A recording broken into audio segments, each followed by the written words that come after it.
NoSleep. The only other astronaut on this mission died 6 weeks ago, but the computer insists their life signs are still stable when Ben died. He made very little noise. It was the computers that alerted me. Shrill alarms and flashing lights. I hadn't even gotten out of my sleeping bag before my smartwatch had lit up with half a dozen messages about system failures. Astronaut 1 heart rate monitor failure. Astronaut 1 skin conductance monitor failure. Astronaut 1 VO2 monitor failure. The situation didn't sink in until I was shaking an unresponsive Ben. White eyes rolling back into his skull. Blood pooling in his ears like red jelly. Viscosity. Mass. No gravity. It made me nauseous to look at. HQ would later say Ben died from an aneurysm. 1 in a million. A freak death that just happened to occur in low Earth orbit. So what now? I asked after all the panic had died down and the reality of my situation finally settled in. HQ sent me a rarely used or discussed document that outlined what I'd have to do. Bodies pose a unique threat in microgravity, it explained. All that order becomes disordered. What is solid turns to liquid. What is liquid turns to gas.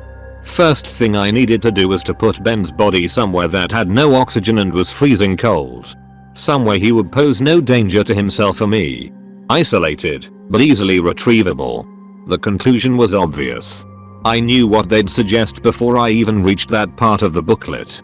It happened so fast that Ben was still warm when I put him in the special bag designed to endure the vacuum of space. I kept expecting him to protest as I pulled at stiffening limbs and manipulated swelling joints. Every step of the process. Every zip. Every bit of Velcro. I had to remind myself he wasn't going to complain. It felt intimate but it wasn't. Intimacy requires 2 people. By that point Ben was just meat. The spacewalk itself was something else. The bag that surrounded Ben's body inflated in the vacuum and I instinctively felt the urge to undo what I'd done. There was a body in there, and bodies aren't meant to have so little between them and outer space. When I touched the bag, I could still feel him beneath the paper-thin material. The crease of an elbow. The bump of his nose. By the time I reached my destination, his body already felt brittle. Attaching him to the station was easy enough, on a technical level. Leaving him there went against every instinct I had. After that there was no pretending he was coming back. A day later and I began to pack his things away. There was a catharsis in it that I found calming. I catalogued his belongings with thin detachment. Most of his things were dry and uninteresting. Photos of him with a dog. A copy of a Michael Shea book. A certificate of excellence from NASA that he received when he was 10. He discovered a comet. He'd told me during our first meeting. Backyard with a telescope. NASA let him name it and everything. That was how he knew he wanted to be an astronaut. Described it as a calling. Ben was like that. A real life Boy Scout. In life he'd had no edges. You'd think given our history we'd be close. 2 men selected based on extensive psychological profiling. Together we had simulated multiple missions to Mars. 2 on the ground. 1 in space. All of them highly secretive. An official mission to Mars was meant to be next, at which point the whole project would be made public. But the key to having 2 people work together, alone, for nearly an entire year isn't to find 2 guys who are best friends forever. It's finding people who won't grate on one another. Neither hate nor love. 2 men who enjoy their own company, but don't mind one another. Ben and I had become acquainted over all that time together, but it wasn't like we were brothers in arms. We worked so well precisely because there was no meat to the friendship. No stakes. Nothing to argue over. To me, Ben was a nice guy, but that was all. I figured he was plain and simple all the way down. No dark secrets. No real problems to speak of. The journal changed that. It was taped to the inside of a panel of a computer at his workstation. He must have hidden it close to his things, somewhere out of sight but easily retrievable. Frayed leaves and yellowed pages, like some ancient artifact. Last thing I expected to find in a space station.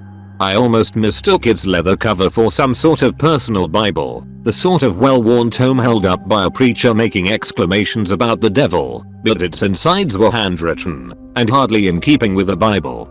Scribbles. Shapes. phrases repeated and dissected. Some of it was even in binary. It seemed like the ravings of a child or a lunatic. I thought it was maybe a mindfulness exercise. Empty-headed doodling to help him get his head straight during stressful moments. But that didn't explain why he'd hidden it, and why the numbers and pages seemed strangely organized. I don't know how to describe it, exactly. Except to say there was a vague impression that it meant something to the person who'd made it. Every last gram on a shuttle is accounted for. What you bring up with you, it can't be some random crap you odd last minute. Ben would have had to clear the journal. I'm assuming he kept the contents secret. One look at what he'd been writing and NASA would have had him in psych eval before the end of the day. But the book's size and weight would have had to be logged and accounted for. It could not have gotten on the station by accident, so I knew immediately that Ben had wanted it for something. I studied it for over an hour trying to figure out what that was. Flicking from one page to the next, glaring at rows of numbers, strange fractals, something that looked like a cross between an eye and a textbook drawing of an atom. Given the way his writing and art skills developed throughout the book, I began to suspect he'd been adding to it since his childhood, which was just another layer to the growing mystery. I thought I was never going to get any insight into the book until, about 3/4 of the way through, I came across yet another page filled with rows and rows of numbers. Only this time one of the strings was underlined and a single word had been scratched ragged and angry next to it. The only bit of English, or any human language, in all those pages. The only thing written in a way that could make sense to a living human. The word itself made me stop dead in my tracks. Made my blood run cold. 170,318,042,636 aneurysm. The suspicion that came over me felt like a kind of madness. I told myself I had to be nuts when I checked the data from Ben's biomonitor, that I had to be crazy to even entertain the notion, but the information recorded by several different machines confirmed it. Ben's exact time of death was the 17th of March 2018, 426 hours and 36 seconds. I don't think I moved for a good 15 minutes after that. Just stared at the data as my mind worked its way around a giant, impossible realization. Ben knew he was going to die. Of course I tried to rationalize this. Anyone would. I came up with half a dozen reasons he'd written what he'd written. None of them were comforting, although they at least fit in with a more rational worldview. Take, for example, the idea that Ben had killed himself at that exact moment in time to meet some sort of prophecy he'd scrawled days or even hours before. Was that a good thing? What did it mean for me? Ignore the logistical issues. What poison can be timed to the second? Let's just say that's what he did. That left the hair-raising question of why, and there was no comfortable answer that I could see. Of course I went through that book with a fine-tooth comb looking for any more clues. I wish I hadn't. I eventually found another word, this one closer to the very end of the journal. Another date and time stamp, one that lay 6 weeks in the future, and another word scratched painfully into the paper by a clumsy fist. Immolation. Dash. Permission denied. I bit my lip and took a deep breath. What about the station's integrity? I asked. No sign of any issue from external cameras, they replied. I can hear something banging on the hull, I told them. Nothing is visible on the cameras. That's why I need to go take a look, I wrote. It's hard to argue with a computer. You can't shoot it a death glare. HQ could have easily arranged video calls. But really they wanted the distance. Made it easier to say no. Solo spacewalk is incredibly dangerous, they quickly wrote back. Microphones in station hull are reporting nothing of concern. Usual impact from debris. Nothing that corroborates reports of external tapping. Permission for spacewalk is denied. I made no further response but instead closed the screen and wondered if they were being entirely truthful. The tapping sound, coming and going over the last few days, was unmistakable even over all those whirring machines and motors. Space stations are loud. They even give us earplugs to handle it. But whatever was out there was somehow louder. Or perhaps, given the circumstances, I was just sensitive to the thought of something, anything, out there. There was no denying it annoyed me. Just one of those sounds I found impossible to block out, like water dripping in a bathtub at 3 AM. Tap tap. Tap tap tap. Tap. Tap tap. Tap. No sense of order, not on the surface level, but something, maybe, underneath. Some sense or reason. Some kind of regularity that the brain detects and can't let go of. How could the microphones possibly miss it? Sleep was getting progressively difficult. At times I thought the station under some kind of hidden stress. Materials freezing and warming in irregular ways. No atmosphere, no conduction of heat. Things get hot in the sun's rays. Objects warm and cool to both extremes. This is routine stuff for anything up in space, of course. But it didn't stop me thinking about all the ways the station was just a pile of metal that could come undone. Could break and tear. Bend and stretch. Like watching the wing of your plane wobble during turbulence, it's an uncomfortable reminder that you're just a monkey in a fancy toy. And what if something had come loose? Something. Oh haha. At first I stuck to this notion strictly, asking myself what if some antenna or strap or bit of metal had gotten loose and was banging against the hull? That would be bad. But of course, that wasn't really what I was thinking. It's what I wrote to HQ about. Over and over and over. But what was really on my mind was the thought that maybe, somehow, he had gotten loose. And of course that's not so silly, right? The specially designed bag he was in, the one that would vent any gases produced by decomposition while maintaining his body's integrity, was brand spanking new. Know how many times it had been tested? Never. Never ever. Ben was the first. So of course it might come loose. Just because it's space age technology doesn't mean it's sophisticated. He was strapped to the outside like a Christmas tree to the family sedan. Maybe, I wondered, one of the straps had broken and now he was thumping against the side every now and again. Never mind that there wasn't anything out there to prompt that kind of buffeting. No air. No wind. If he'd come loose he'd just float a little farther away. But something was making that noise, and I worried almost constantly that it was him. Only problem was I had cameras. Lots. And all of them, every single time, showed the same thing. The bag, barely changed from when I last saw it in person, strapped firmly and securely to the station's hull. This should have reassured me. Should have, but it didn't. Something was out there, tapping at the hull. On and off. No pattern. No reason. No correlation. It came and it went, seemingly choosing its moments to bother me the most. Sleep was difficult for multiple reasons. The tapping was bad enough, but lately my nightmares had taken a strange turn. Black. Cold. In them I was trapped in a suffocating film. Freezing cold. Non-stop agony. Fighting furiously to free myself was this black void of a nightmare. Like all deeply terrible dreams, it colored my thoughts for the rest of the day, and each time I had it, it got harder to shake. I tried to endure. Compartmentalize. Take my mental turmoil and put it in a box, right unhinge across the lid, and sit rocking back and forth waiting for my rescue. And that was an option. A good one. But there was one little word that stopped me going the route of hunkering down and ignoring my own madness. Immolation. When HQ told me the date of the shuttle would reach me, I spent quite a bit of time wondering if this wasn't just some big experiment. The sheer coincidence of it all. The magnitude of it.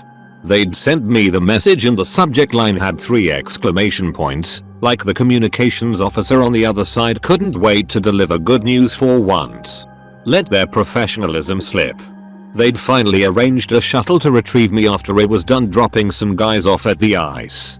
It was lucky it had come so soon. A stroke of logistical genius allowed them to sneak Ben and me back without it being too conspicuous. I should be very thankful, they told me. But I was just stunned. The date matched the one Ben had written out. Factoring in travel time, I'd be entering Earth's atmosphere at the exact time the prophesied moment would come and go.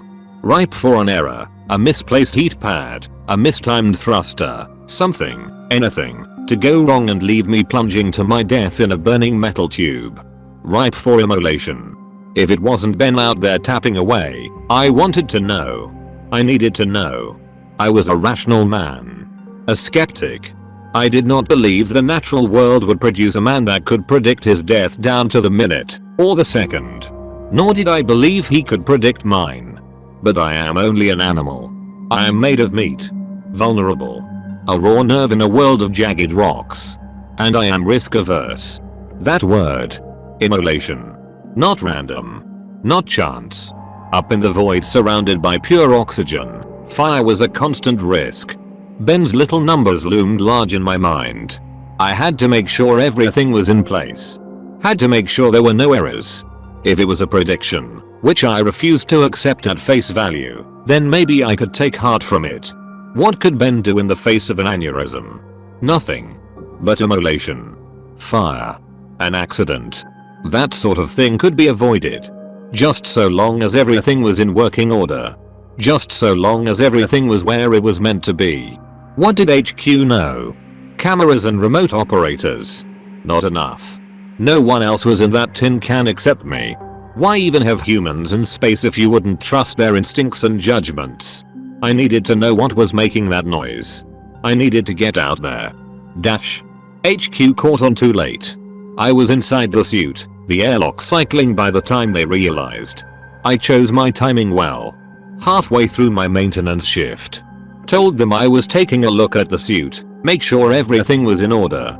Meant they were slow to catch on to what I was doing. Technically they could stop the process at any stage. They could do anything from their side. But I threatened to force a manual override that would shut them out from that part of the system. They told me they'd court-martial on return, but that was a piss-weak threat. For me, the stakes were higher than a court-martial. In the end they backed down. Know how hard it is to build a space station in secret? It came first. If the spacewalk went wrong and I died, the station would still be there. $1 billion asset awaiting the next top secret mission. It was my neck on the line, not theirs. I accepted it. Under time pressure HQ accepted it too. By the time the door finally opened and I was able to gently guide myself out and around the rim so that I was clinging onto the station's exterior, they'd already tapped into the cameras and were guiding me along to my destination. But it was background noise to me at that point. Their voices and little pings. Constant readouts of suit temperatures in the distance to the station hull. Meaningless. All of it. What mattered was the sound. Tap tap tap. I was anxious by this point. Or perhaps, if I'm honest, scared. Space is all extremes. Not just heat, but light too. The shadows cast are vast and strange. You move in and out of the Earth's shadow like it's a hand in front of a projector. And the ones cast by yourself and your surroundings are a special kind of black. The station, with its myriad of pipes and cables, was covered in abyssal shadows. Long warped things with ambiguous origins. Sometimes I looked at the darkness and wondered if there was anything there at all, or if the station was simply bisected by some kind of strange cosmic force. Like I might fall into it, somehow. Forever lost. Normally I'd think it was beautiful. Spacewalks had for me, in the past, been an almost religious experience. This carried the same sense of weight, but for very different reasons.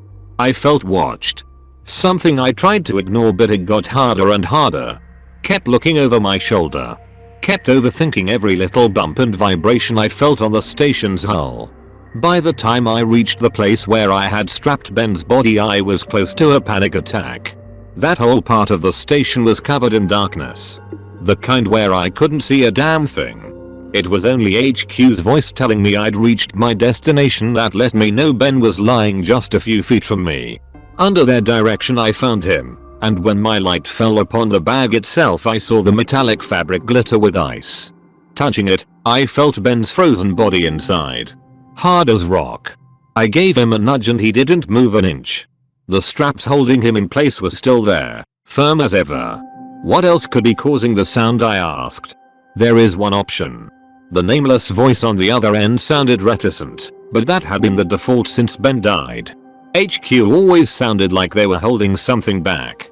What's that? We are not 100% certain how corpses would respond to the changing temperatures in vacuum. Obviously, parts of the body will freeze and expand. Fluids, in particular. Right now the bag has a lot of surface contact with the metallic hull. One theory is that blood may be freezing and sublimating as the surface beneath changes temperature. I looked at the bag and grimaced. How much blood, exactly? We cannot possibly say for certain how much would have left the body. Only that the bag's job is to contain it until return. We are able to confirm using instruments in the station that the panel you are standing on is well below freezing. Everything should be in a manageable state, so to speak. Solid, likely one large clump, they replied, and then after a moment they added, you wanted this. It would be a waste of resources now that you're out here not to investigate further. You need to look inside. Of course I'd wanted this, hadn't I? To satisfy my morbid curiosity? To address the rabid thoughts in my mind that had kept me awake, filling what little sleep I had with nightmares. Now that I was at the threshold, I found myself so afraid that even moving my hand took a kind of effort. And yet I had no choice. I had to see this through. The bag opened with a specially designed zipper. No sound, but I could feel the click click click of the specialized teeth opening up. It's stupid, but as I unfurled the flap I could have sworn a terrible fetid stench passed over me. It lasted no more than a few seconds but was so vivid I turned and snapped my eyes shut as they watered. Power of suggestion, I told myself as I reopened them. That was all. Nothing more. No air. No sound. No smell. I took a few deep breaths, tried not to let the incident unsettle me further, and looked inside the bag. Multiple people watching my video feed gasped while I made a fairly unflattering noise somewhere between a moan and a cry. I'd expected something. God, at worst I'd expected something ghoulish. Blue skin. Icicles collecting around the eyelashes. Like a body found in the Arctic. But Ben had transformed. Great jagged shards of frozen blood had erupted from the eyes and ears and mouth. His jaw dislocated to an unnatural angle as an icicle the size of my forearm forced its way out. His neck was broken, his torso shredded with strips of flesh hanging off in ribbons, and his hands were clawing at his face with bizarre yellow nails. They'd even left grooves in his skin. What the fuck is this? I asked no one in particular, only to realize that HQ had been talking amongst themselves the whole time. A malfunction in the bag. Unexpected pressure. Temperature changes. No, this isn't normal. Let's not pretend this is normal. Guys, I shouted, splitting the chatter and leaving silence. Why are his arms like that? Muscle spasms. Possibly caused by, well, whatever caused the unusual reaction in his circulatory system. Maybe that caused his arms to curl up towards his face? There are scratch marks on his cheeks, I replied. Skin under his nails. Are we sure he was dead when I brought him out here? A dozen urgent, alarmed voices, all desperate to avoid even the slightest hint of responsibility, told me no, that was not possible. But looking down at Ben's tortured face, I couldn't help but feel a bit of doubt. I was about to ask what I ought to do next when the sun rose across the station. Unlike Earth, this wasn't a gentle morning. It flipped like a light switch. Thankfully the suit reacted before it had a chance to blind me, but the temperature began to rapidly climb. I watched as something beneath Ben's skin began to writhe in the new warmth. That's definitely not normal. We can offer no further insight into the situation as of this moment. The footage you're sending us is under review by a panel of experts, HQ told me, somewhat urgently and robotically, like the person on the other end was stifling panic. Current orders are to take samples, reseal the bag, and return to the station. You sure I should be taking this stuff inside? There was some mumbling before the same operator replied. Forget samples. Seal the bag. Return to the station. Gladly, I replied, before pulling the zipper shut. I was keen to leave and made the journey back faster than I should have. That crawling sensation you feel when being watched, it was all over me. Made me clumsy and I knocked myself more than once on the way back, like I was suddenly unused to the suit's controls. I just couldn't escape the notion that everywhere I looked someone or something had darted back just out of view. Of course that was impossible, so I told myself. What could survive out in space? But it only made it that much worse to imagine something slinking into the shadows. Tapping on the hull.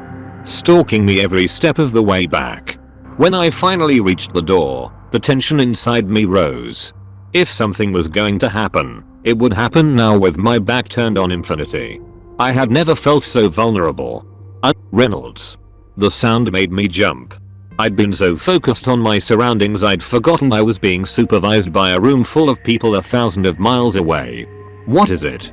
Reynolds. We're seeing something here we're not sure of. Being told you should hold off on returning.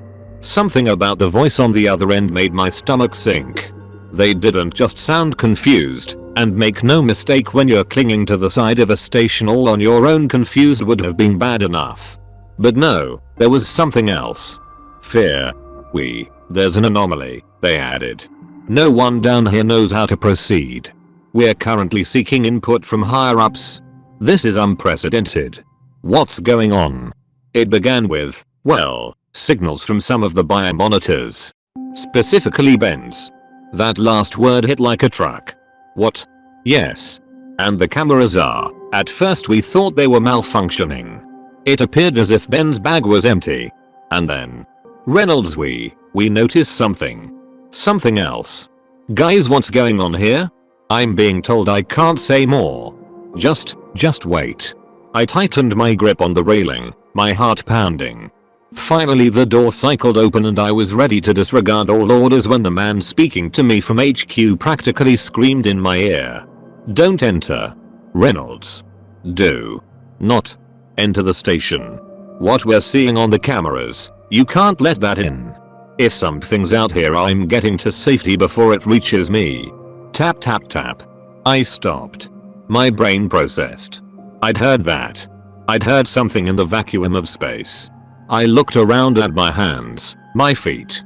That couldn't be possible. Not unless. Tap. Tap tap tap. Tap tap. Without moving my head, I turned my eyes towards the very edge of my helmet's vision and watched as a single yellow fingernail tapped gently on the glass. The man in HQ spoke in a terrifying whisper. He's on your suit. The terror that shot through me was electric. White fire coursing through my veins. Without even thinking, I reacted like I'd just found out there was a grenade strapped to my back. All instinct. No rationality. I cried out and swung around, trying to knock Ben off my back, but all I accomplished was setting off some alarms as I damaged my suit. Get it off, I screamed at no one in particular. Get it off me. I thrashed desperately and felt something shuffling around the exterior of the bulky suit. Finally, my eyes fell on something useful. The jet controls. I fumbled my hands into place and immediately blasted myself into the open pressure chamber, turning at the last minute so that the back of the suit smashed into the thick secondary door. I only hoped that whatever was clinging to the back of me was destroyed by the impact, but when I looked up, Ben was still out there gawping at me with a mouth full of frozen blood. Slowly, his movement packed with the eerie confidence of a predator, he prepared to enter the station. Reynolds, get away from the door. We're initiating an emergency shutdown. Ben had one hand inside when the door slammed shut and cut it off. Even in space with the bulkhead between us, I could have sworn I heard him scream. Dash. There was no ignoring Ben or the sounds he made. Not anymore. Terrible thumps that battered the station, their location changing seemingly at random. This drove the people on the ground insane. Oh, I'd heard my fair share of rationalization over the last few hours. And sent books worth of written material from every type of expert you could imagine. Ever since my colleague's death, I'd been wrestling with all sorts of bizarre thoughts, but after the spacewalk it was like they'd spilled out of my head and were now terrorizing other like-minded skeptics. Try as they might, no one in HQ could make sense of it. But they didn't have the journal. After what happened during my spacewalk, it became a priority for me to figure out what the fuck was going on. Those numbers Ben had recorded weren't gibberish. I'd sort of known that from the start. To read them was to feel like you were reading another language. Something secret and hidden. And while I never cracked the code, not even now after all this time, I did figure out where Ben had found it. Light. The trick was to dig deeper into Ben's research. Specifically a pet project of his he'd spent nearly his entire life chasing. A little comet, a ball of ice, way out in the Kepler belt close to where the solar system abates and the great cosmic void begins. Something small and insignificant that rotated and shifted and occasionally caught the sun, bouncing photons right back at us. A glittering snowball so faint as to be invisible unless you happen to look at the right place at the right time. Like Ben did when he was just 10 and playing with hobbyist dad's backyard telescope. A light in the darkness. A light that spoke to a few instruments Ben had adjusted to record each little emission. Flash on. Flash off. Flash on. Flash off. Flash on. Tap. Tap. Tap. Binary to hexadecimal, and from there. God, something else. Something that spoke to him. Something out there had spoken to him. I don't know what scared me more. The sound of a reanimated Ben pounding away at the station, an imminent all too near threat. Or the thought of something in the void whispering unknown secrets to a man for the last 2 decades. An idea that occasionally rose over me like the tide, swallowing me whole if I dwelt on it for more than a few moments. I never did figure out what the transmission was saying, but I was transfixed nonetheless. Not just by Ben's little journal that contained hundreds, thousands, of handwritten records, but the live transmission he had set up on his computer, the one he'd converted into a sound. It was like an earworm on steroids. Like white noise made of acid, a flood of alien ideas that left me confused and drooling if I listened for too long. All told, I spent no more than a few days with access to that transmission, and by the end I felt like I was on the verge of melting away. But Ben had been exposed to that thing since his childhood.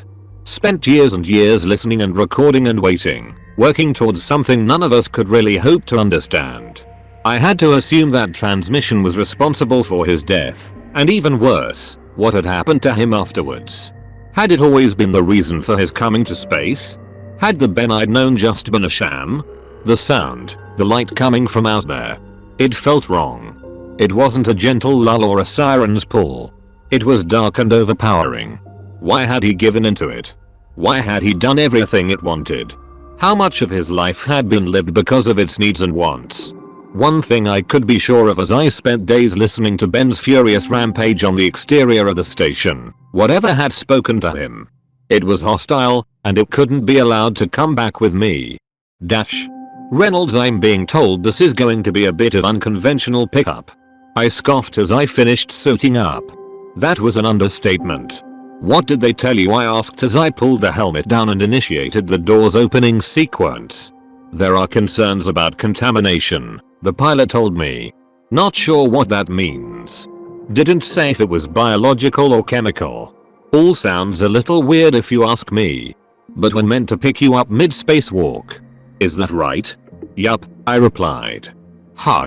You up for that?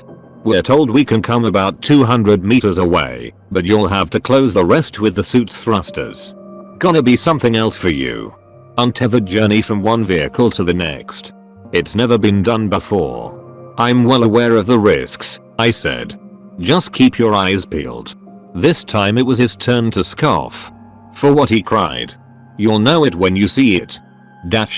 I made the journey with my back to the shuttle, floating in the wrong direction at a slow but consistent speed. My eyes glued to the station, looking for some signs of Ben. There was the occasional flash of something red, a slight shimmer of movement often obscured by some of the station's panels and antennae, that let me know he was still on the exterior, skulking around somewhere. So long as he stayed there, I knew I'd be okay. But the entire time I kept waiting for the other foot to drop. For the tension to finally explode into that life-threatening danger I knew was waiting for me. It came as a surprise when I finally approached the shuttle without incident. Pilot told me I was a few meters away and it was time to turn around, so I did, drifting around as gently as a diver returning to the surface. I had my back to the station no more than a few seconds when the pilot grunted. Huh. That's odd. He sounded nonchalant, but the object that hit me was anything but minor. Ben, uninterested in making the journey safely, had launched himself off the station as fast as he could. And with no way of slowing down, he hit me at full speed, slamming me up against part of the door frame and sending us both tumbling out into the void before anyone had even had the time to register his attack. This time he was not letting me get a door between us. He scrambled over my suit like a deranged insect, one that I desperately tried to swat away as the great void spun around us both. Stars turned to lines, the shuttle swooping past my helmet's field of view in almost random directions.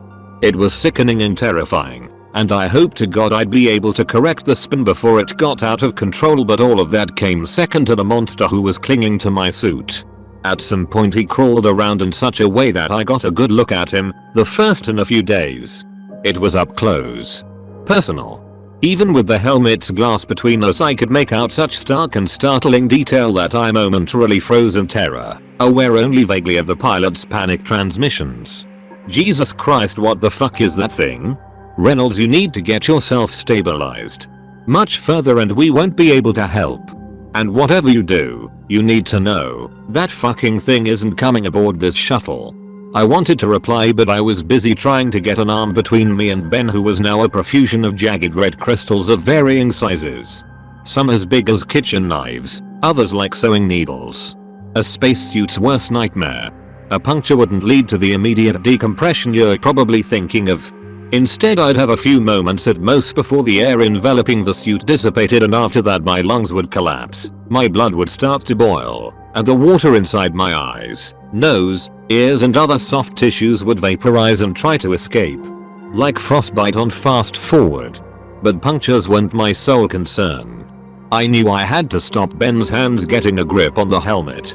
I don't know if whatever had animated him had access to all his memories, but Ben sure as shit knew how to remove a helmet from the exterior, so all my focus went on keeping his nasty little fingers away from my neck. A puncture would still leave me enough time to return to the shuttle, but with no helmet I'd be doomed to a very painful death. So I fought the best I could, knowing everything hinged on me pushing him away. But Ben was lithe and insectile, constantly slipping out of reach whenever I got close to giving him a good shove.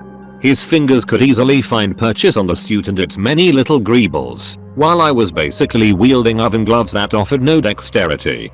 I had no hope of shaking him off the usual way, but I did have something on my side. Inertia. The whole time we'd been spinning furiously, and that rotational force was just about the only thing trying to peel the two of us apart. So far I'd been fighting it, but why?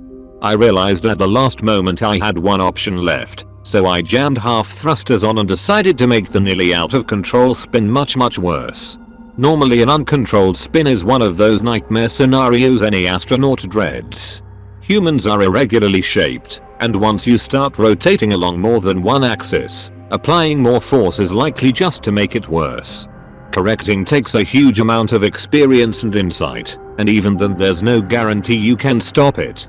More likely is that by the time you figure out what you need to do, the rotational forces will have you on the brink of unconsciousness.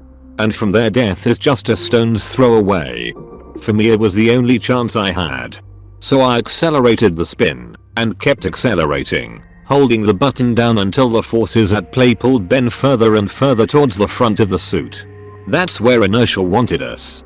Two objects in near symmetry, ready to break off in opposite directions at any moment. Ben held on for longer than I did. At some point my limbs went weak, my vision dark, and my arms fell to my side, no longer able to fight the monster off. But by then it took everything Ben had just to cling on to me, and he could no longer attack or fumble at my helmet. Eventually, even he had to give in as the spin grew faster and faster and the forces trying to separate us grew too strong. It was like every roller coaster I'd been on merged into one, and ramped up to 11. The last thing I remembered before I lost consciousness was the sight of Ben's monstrous face being flung off into the void. I came to aboard the shuttle, several men and women crowded around me. Jesus Christ, you're a lucky xenophobic.